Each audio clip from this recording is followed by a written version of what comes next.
With the ball, and now coming through the middle, and Johnny Kenny once more was on the shoulder. Degbiega, the player in the way. Rovers threatening, still Shamrock Rovers. Graham Burke looking for room to get the shot away, which he does, and he's caught it well.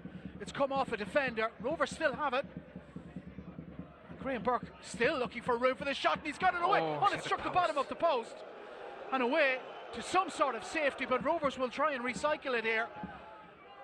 Chance for Rovers once more. In it goes. Corner kick for Shamrock Rovers. The closest we've come to a goal. And Rovers strike the Drogheda United post. And that's what they would have expected. As I said, when it's quicker, they're more dangerous. Graham Burke, brilliant weaves on the edge of the box. Strikes. Hits the centre half, comes back out.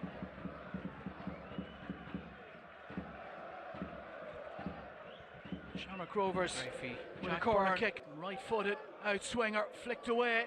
It's going to break on the edge of the penalty area, back in, headed towards goal.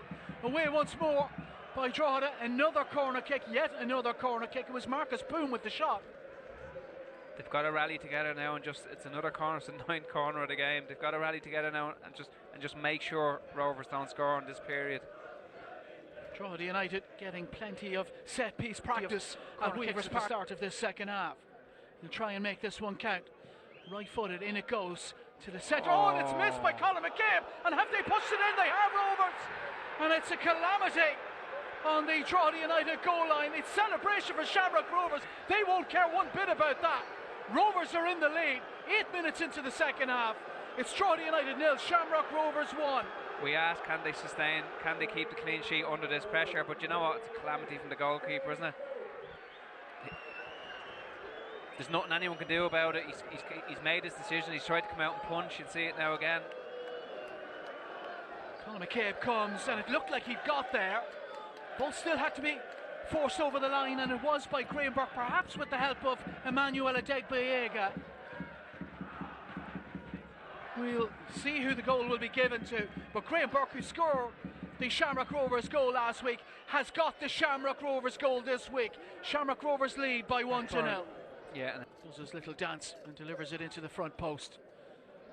Headed away. Byrne will return it into the mixer again, and he does. And it's it's in, is it? No, it's over. It's struck the crossbar and gone over. Lee Grace with the effort. Another very presentable effort for Shamrock Rovers, and really it should be 2. Yeah, and they'll be disappointed not to be 2 up, because it'll nearly see them out 2 goals here tonight, because put me head on the block and say they won't concede 2 goals.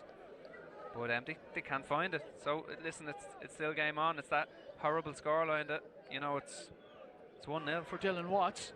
Now Kenny, he's given that away, and now Dylan Grimes with a chance to open his legs and charge forward. And he's found Dara Markey here. Markey just couldn't get it under control. The wheels there. Oh, that might be trouble. That's a second yellow card. It's going to be trouble for Lee Grace. Referee straight to his notebook. Is it red? Is it yellow? Is he? Lee Grace is already booked, yeah. And the referee has gone to his pocket, and it would appear that for the second week in a row, Shamrock Rovers are down to 10 men in the arm. Lee Grace off. It's crazy what he does on a yellow card. I don't think he can have any complaints. As soon as he did it, it looked at the very least like a yellow card, maybe more. Yeah, I can see it now here. He's time to think, he's time to make the decision. He makes the decision to go to ground. It's not an instant, it's not a clash between 2 players. He makes the decision to go to ground there on a yellow card. And so many players between Elicha Owe, who's a fullback, not a striker or a forward player, between him and the penalty area and the goal. And really a massive opportunity. Shamrock Rovers with 4 in the wall, and the customary draft excluder behind it. And Dale Rooney, well! Oh, and for a moment I thought it snuck in behind. I think Manus gets out of jail. I don't know what he's done. He's nearly turned his back on it. I'll see this again. For a moment it looked like it's going to fumble in. Him. Yeah, I think it's. Here's Dale Rooney with the effort. Struck it well. Oh, he's gone with his How legs. has he kept it out? Really unconventional goalkeeping by Alan Manus, but it worked. It stays out, yeah. Daniel Cleary. Dylan Grimes cuts it out. Dara Markey controls. Good ball. Ryan Brennan into a challenge with Daniel Cleary, and Cleary's going to get a second yellow here, and he is gone.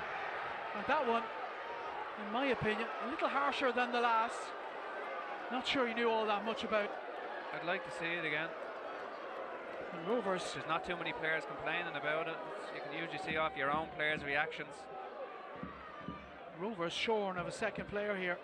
Dan Cleary sent off now.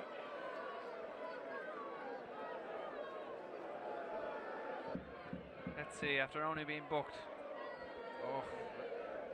Just stick the boot in, perhaps.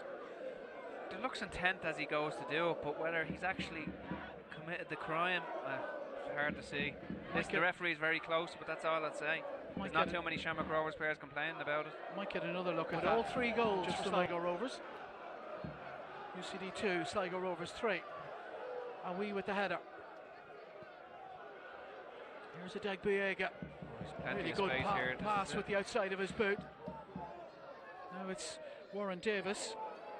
Davis cuts it back, finds Dylan Grimes. Cross comes in. Dealt with by Rovers, only half dealt with. Gary Deegan with the shot. And who's it going to fall for him there?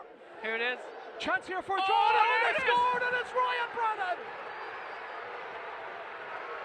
Listen to the roar. Great strike.